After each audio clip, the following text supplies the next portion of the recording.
Sa gitna ng malalakas na alon, ang BRP Cobra at BRP Sindangan, nanguna sa pag-escort ng mga indigenous boats na ginagamit ng Armed Forces of the Philippines AFP bilang supply vessels.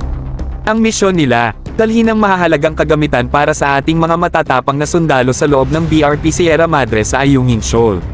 Kaya't mga bro, kapit lang. Kahit sinubukan ng China Coast Guard CCG vessels at Chinese Maritime Militia CMF boats na hadlangan, harangin, at mangdisturbo sa ating mga supply vessels, walang nagpatalo sa ating mga bayani. Tuloy-tuloy pa rin sila sa kanilang misyon.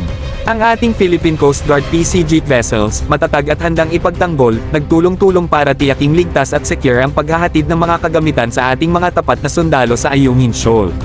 Walang makakapigil sa kanila. Tinutukoy natin dito ang isang halimbawa ng walang sayang tapang, katatagan, at di matitinag na espiritu ng ating mga sundalo at ng kanilang mga matapang na kasamang nag-escort.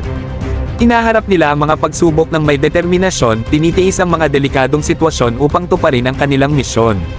Ang mga ganitong sandali ang nagpapaalala sa atin ng tunay na kahulugan ng kabayanihan. Ang ating mga sundalo kasama ang PCG at ang matapang na mga tripulante ng BRP Cobra at BRP Sindangan ay nagpapakita ng tapang, dangal, at walang hanggang dedikasyon. Yan muna ang lahat para sa ngayon mga bro. Huwag kalimutang pindutin ang like button, mag-subscribe sa ating channel, at abangan ang marami pang mga kwento ng katapangan, pagkakaisa, at tagumpay ng pusong Pilipino.